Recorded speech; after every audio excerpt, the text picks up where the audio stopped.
Assalamualaikum warahmatullahi wabarakatuh. Bismillahirrahmanirrahim. Ashhadu an la ilaha illallah wa ashhadu anna Muhammadar Rasulullah. Allahumma salli ala sayyidina Muhammad wa ala ali sayyidina Muhammad. Rabbis rahli sadri wa yassirli amri wahlul 'uqdatam min lisani yafqahu qawli. Amin. Bismillahirrahmanirrahim. Salam hormatku, salam kasih sayangku, salam cintaku buat para jamaah Uripi Allah dimanapun Anda berada, baik yang ada di dalam ataupun yang ada di luar negeri. Semoga kita semua di dalam kesehatan, kita semua di dalam penjagaan, kita semua di dalam kecukupan Allah Subhanahu wa ta'ala. Amin ya rabbal alamin. Pada malam ini sebelum kita awali kajiannya, marilah kita kembangkan bersama-sama di dalam nyawa, di dalam jiwa, di dalam hati, di dalam roh, dan di dalam kehidupan ini kalimat-kalimat thayyibah. Subhanallah walhamdulillah wa la ilaha illallah wallahu akbar wa la hawla wa la quwwata illa billahil aliyyil azim. Sadaqallahul azim. Kajian kali ini bertema membaca istighfar itu bakal menyesatkan setiap hati manusia. Sadaqallahul azim. Jadi sama halnya kita selama ini berstatus sebagai muslimin atau sebagai orang Islam. Jadi bacaan-bacaan istighfar ataupun status-status kita di dalam beragama Islam, semuanya itu hanyalah kiasan-kiasan saja. Tak bisa langsung menerobos dan teraplikasi di dalam masing-masing hati kita. Contoh di dalam istighfar itu ketika ba'da sholat 5 waktu kita selalu membacakan atau menzikirkan zikir-zikir setelah sholat 5 waktu. Di antaranya Bismillahirrahmanirrahim. Astaghfirullahalazim alladzi la ilaha illa huwal hayyul qayyum wa atubu ilaih. Astaghfirullahalazim alladzi la ilaha illa huwal hayyul qayyum wa atubu ilaih. Astaghfirullahalazim alladzi la ilaha illa huwal hayyul qayyum wa atubu ilaih. Yang artinya, aku memohon ampun kepada Allah yang Maha Agung.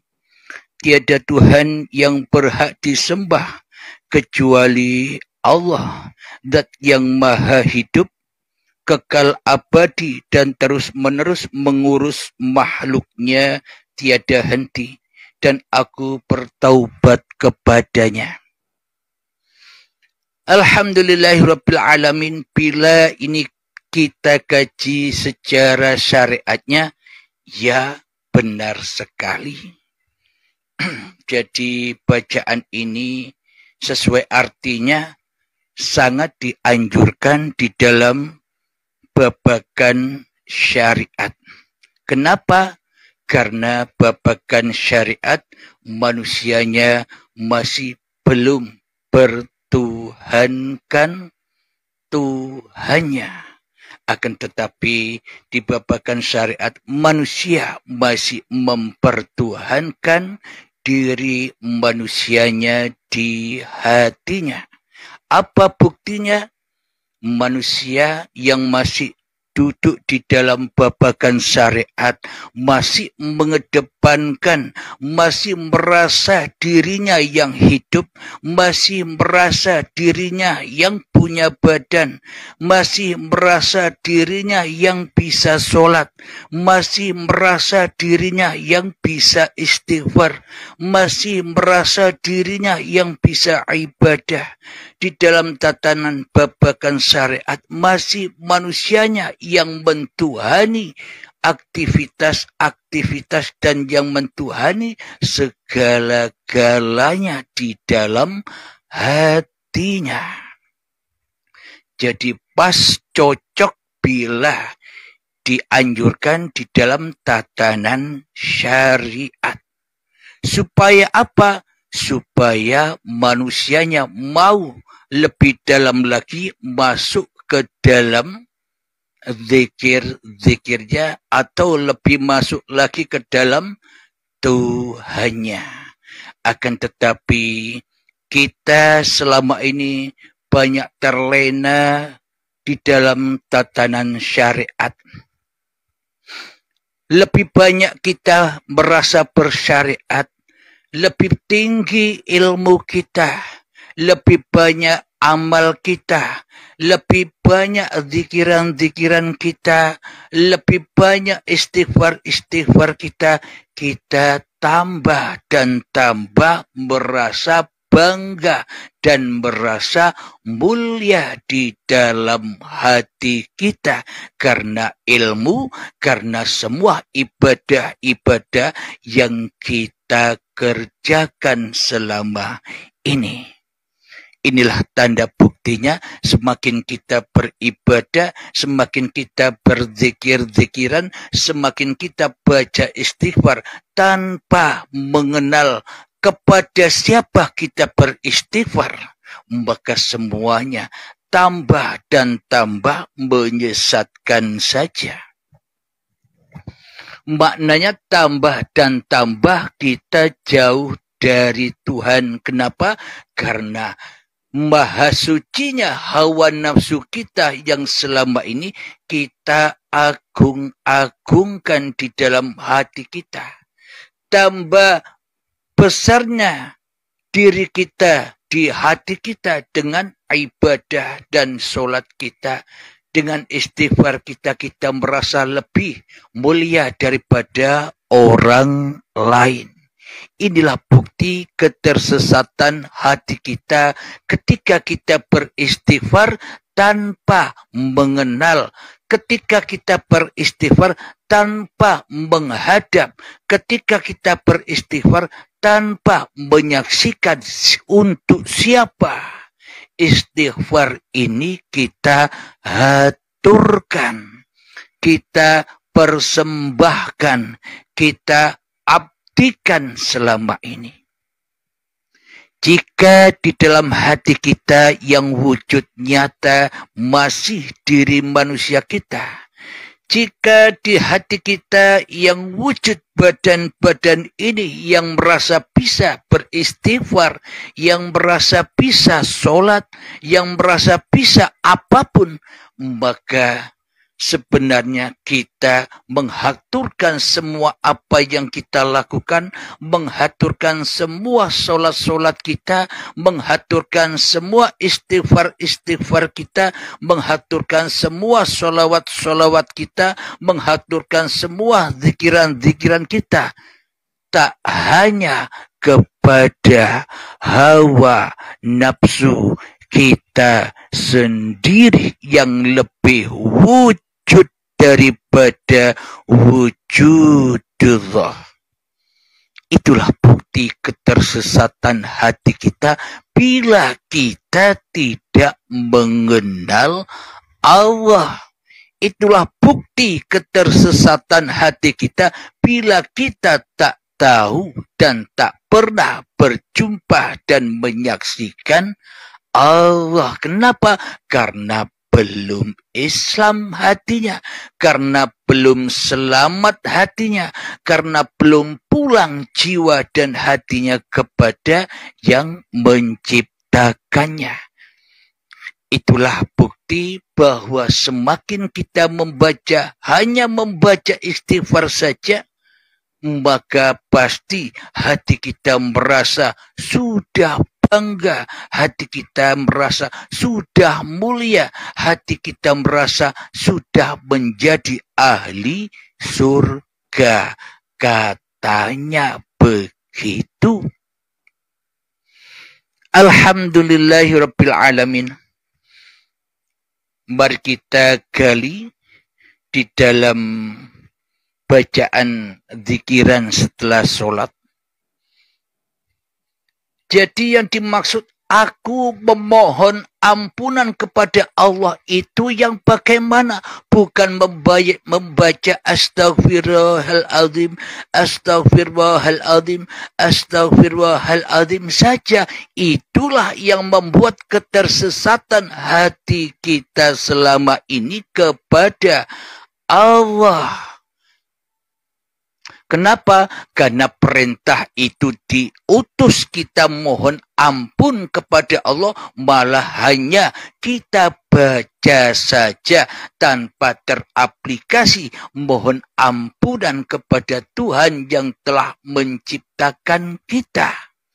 Jadi perintah itu hanya dijalankan sebatas bayang-bayang saja, sebatas ayang-ayang saja, sebatas angen-angen wae, membaca astaghfirullahaladzim, astaghfirullahaladzim, astaghfirullahaladzim. Tapi di dalam hati kita, kita yang merasa lebih wujud daripada Allah.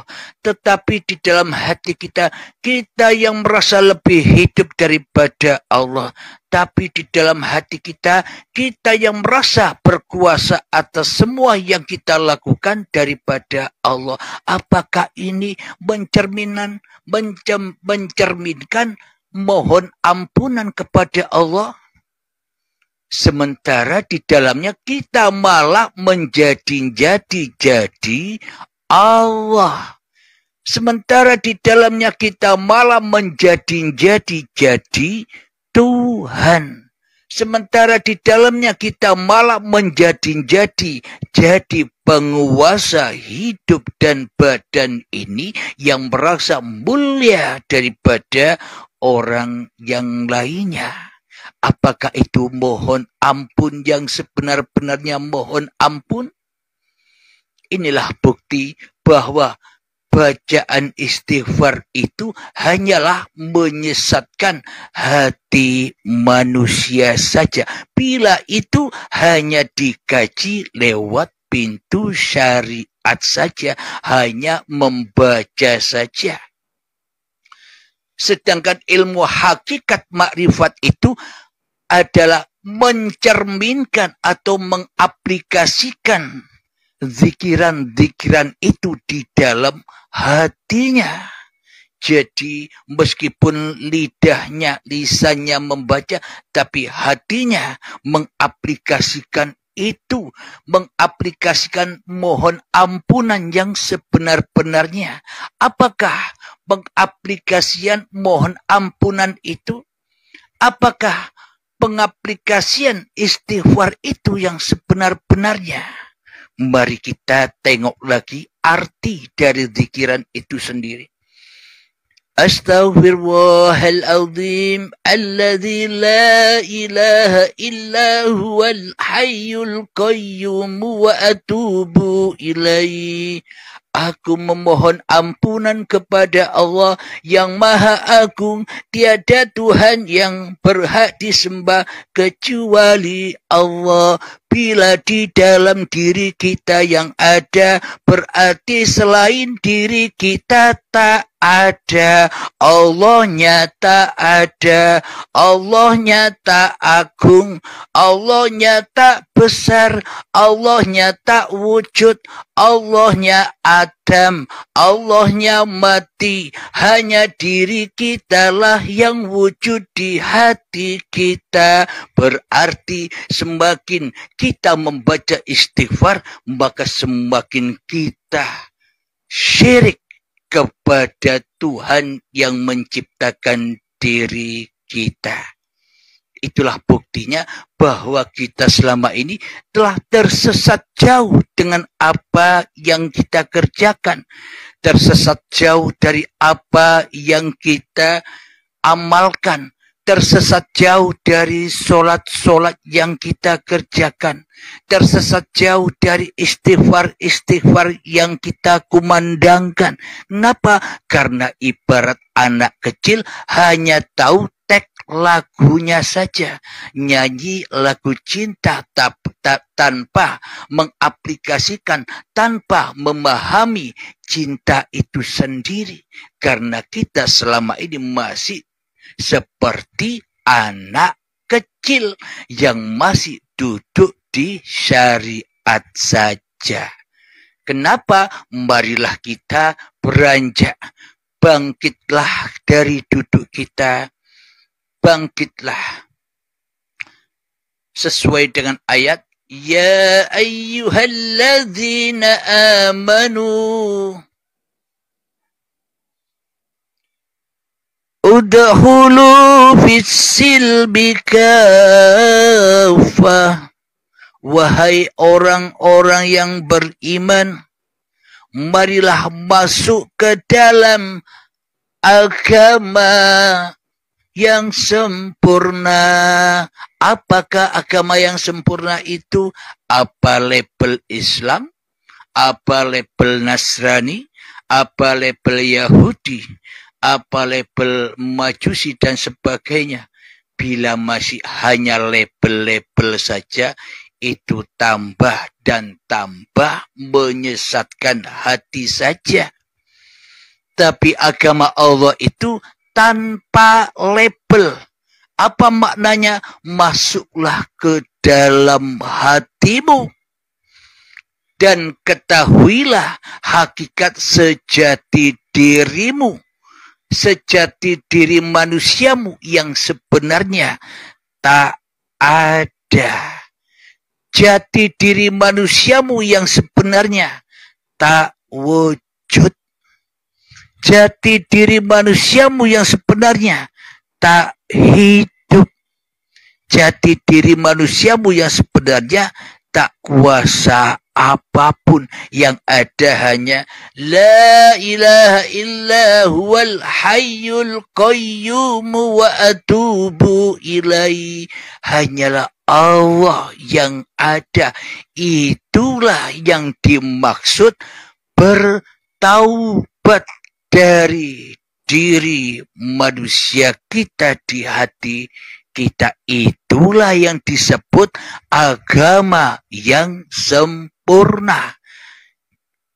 Agama yang pasrah total general kepada Sang Pencipta.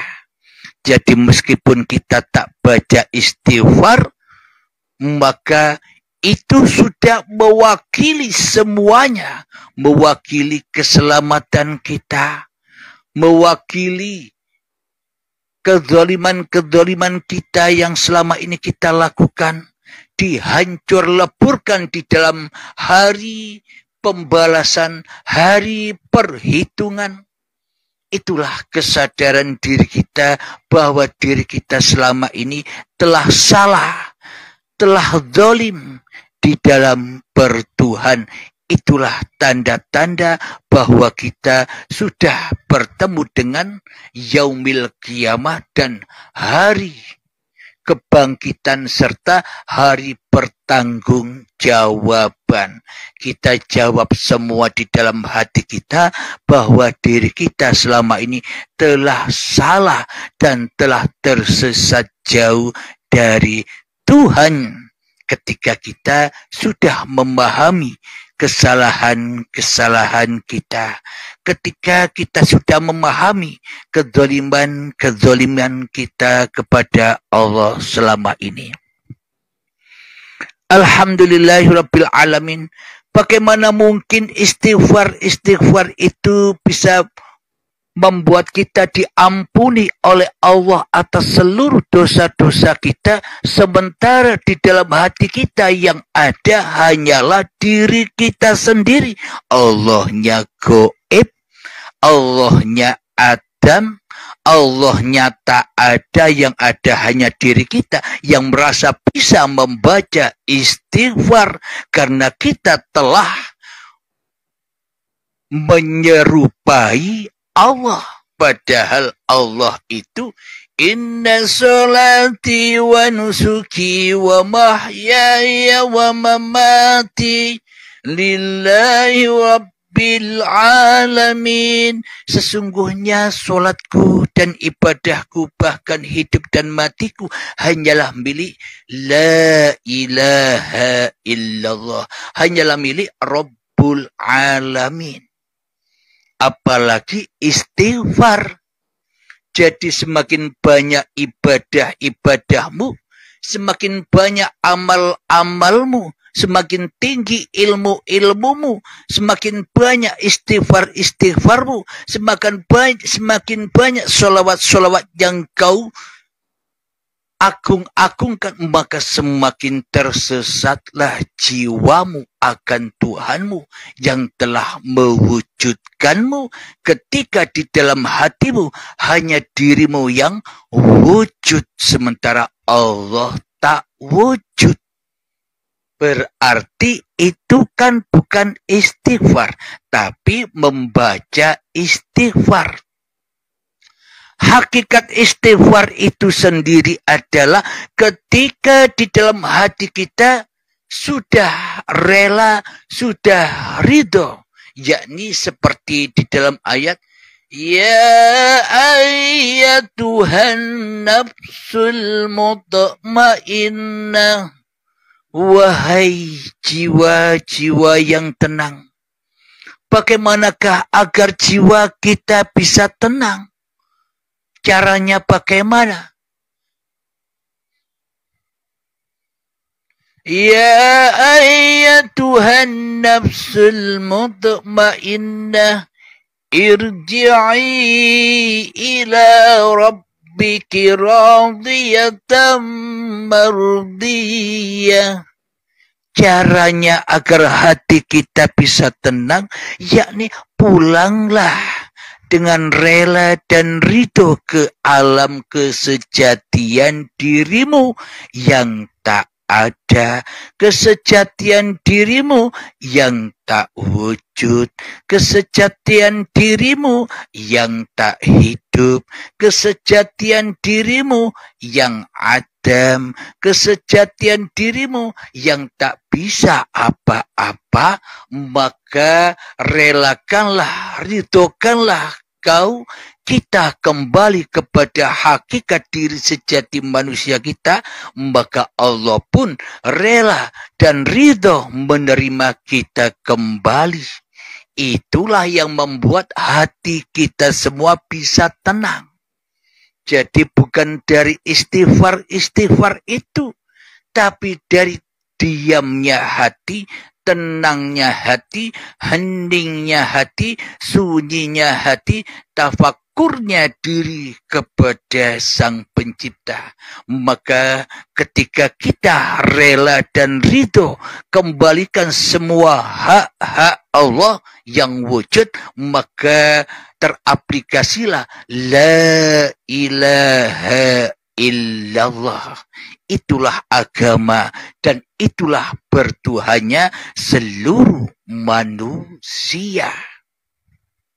Apapun label-label agamanya, Islamkah, Nasranikah, Yahudikah, Majusikah, bila tak mengenal ilmu hati, ilmu ketuhanan yang seperti ini, itu hanyalah label-label yang akan membakar hati setiap pemeluknya, karena tidak memeluk yang maha suci, tapi lebih memeluk, lebih mencintai setan yang terkutuk di dalamnya, lebih mencintai, lebih memeluk hawa nafsunya sendiri di hatinya.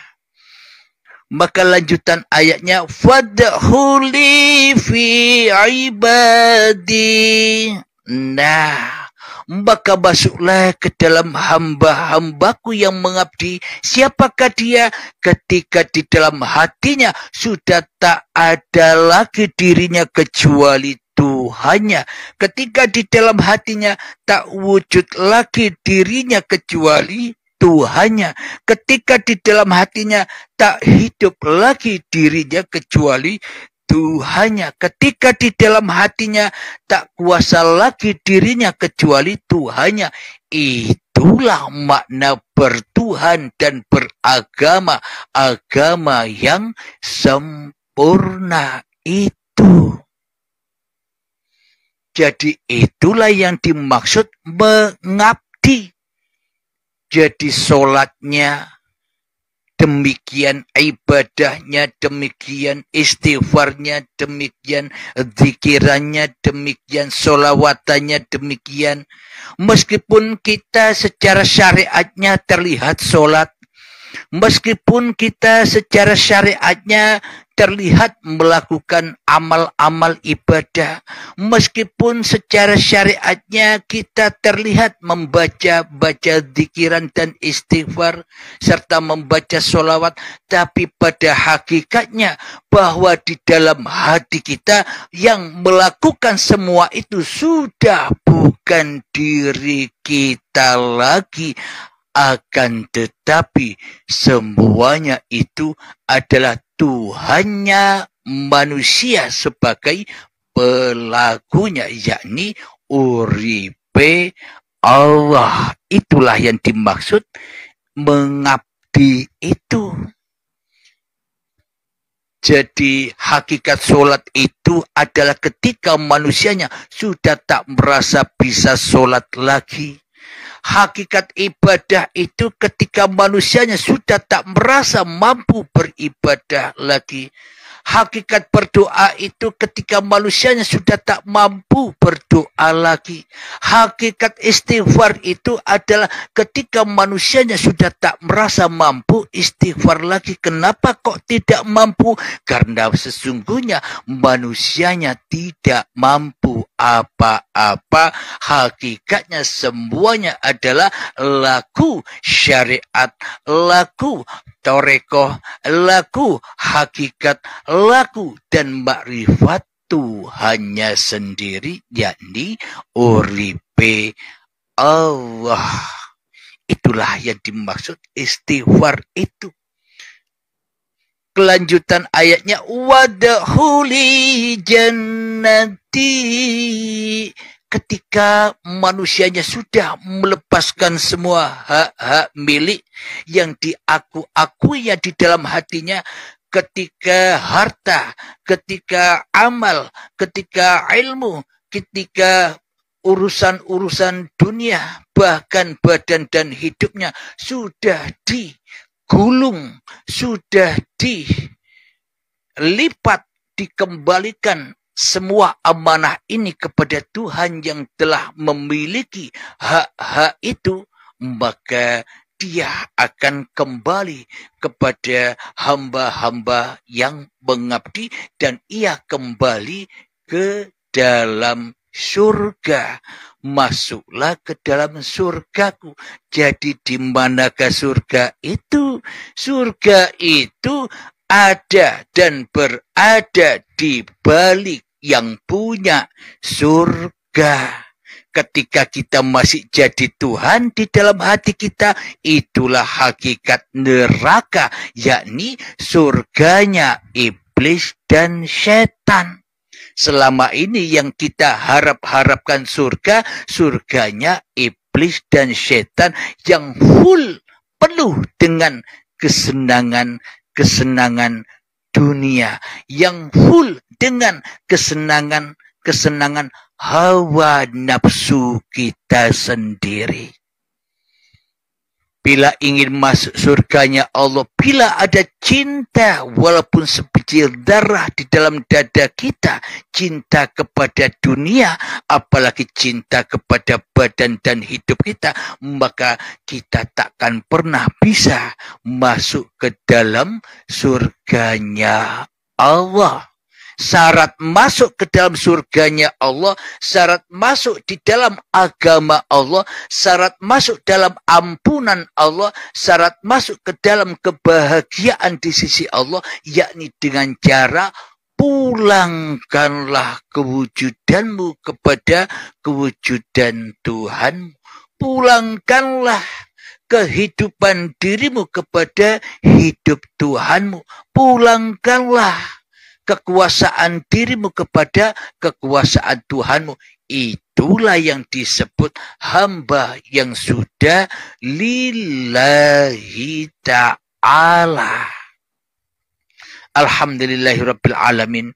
Sebelum kita lanjutkan tema di malam ini, marilah kita belajar merasakan keheningan itu, belajar merasakan kesunyian itu, belajar merasakan kehancuran, kebinasaan, ketiadaan, keadaman diri kita, agar kita suci, bersih, dan diterima lagi di sisi Allah dengan syarat adamkanlah dirimu, maka hawamu akan menjadi mutmainnah. Itulah perkawinan, itulah pertemuan antara hamba dengan Tuhannya.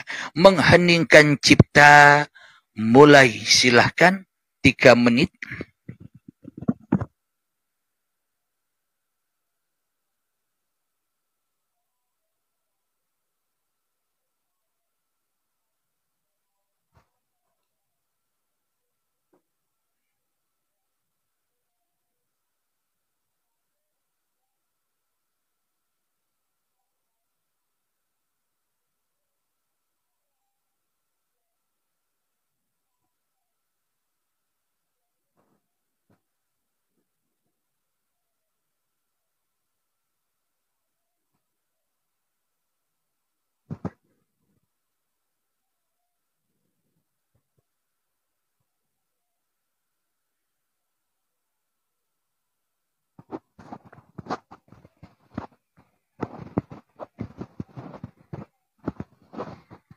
Mengheningkan cipta selesai. Alhamdulillahirabbil alamin.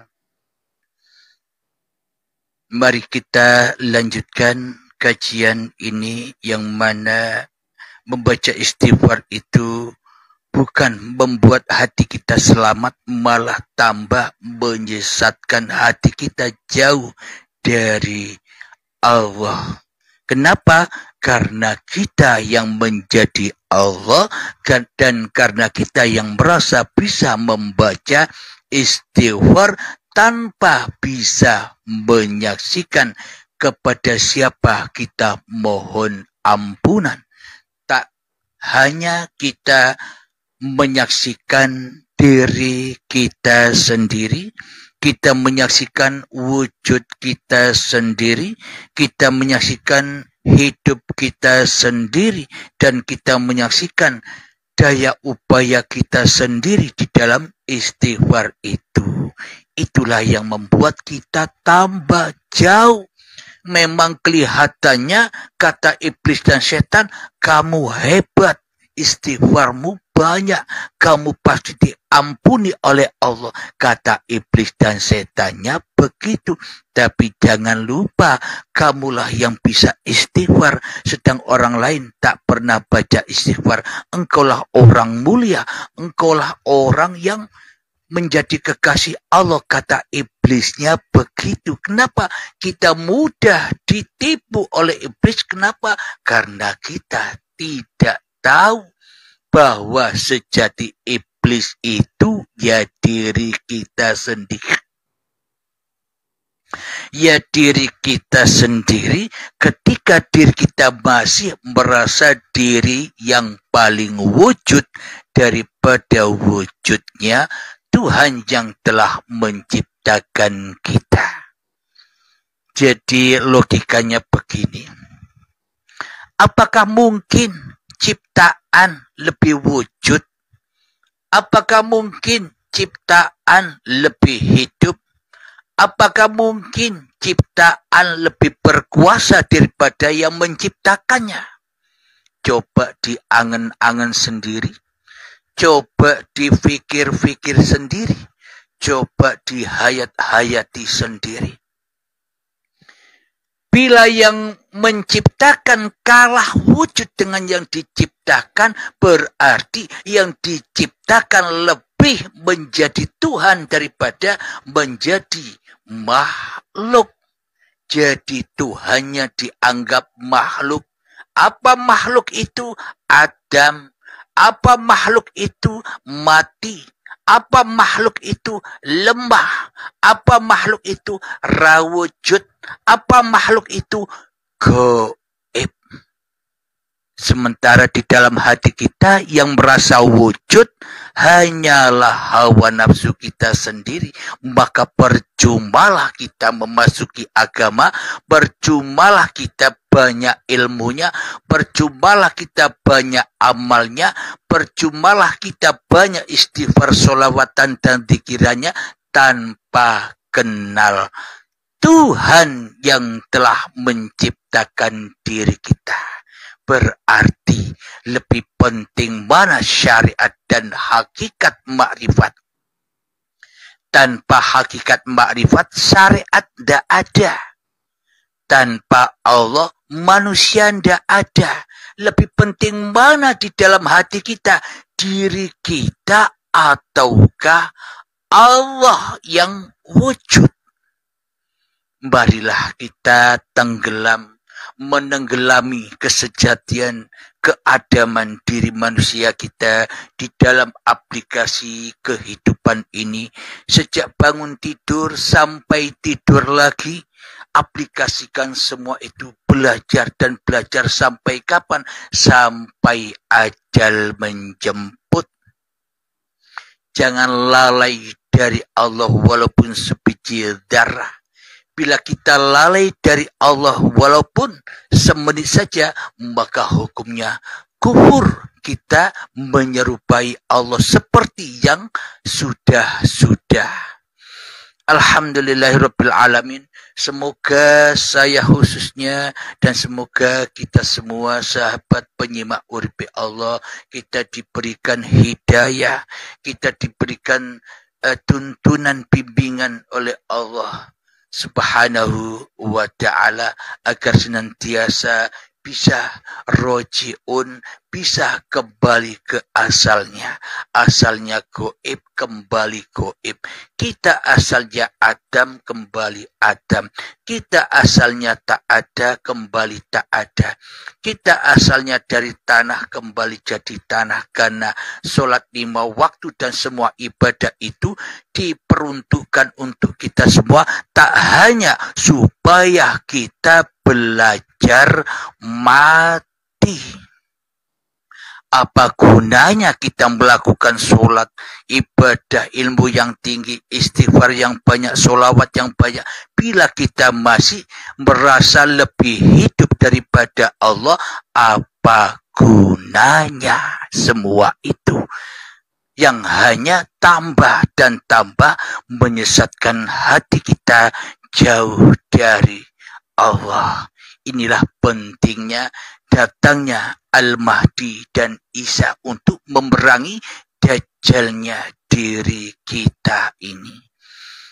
Semoga Allah Subhanahu wa Ta'ala menjadikan kita rasul-rasulnya, supaya kita tidak menjadi rasulnya Dajjal lagi, supaya kita tidak jadi rasulnya hawa nafsu diri kita lagi, agar hati kita tidak terbelenggu dan hati kita akan selamat menempuh bulan suci Ramadan. Sucinya hatimu dari dirimu di hatimu. Sebelum kita akhiri kajian di malam ini, marilah kita kembangkan sholawat dari Miftahul Bala. Allahumma salli ala Sayyidina Muhammad wa asghili zalimin bil zalimin.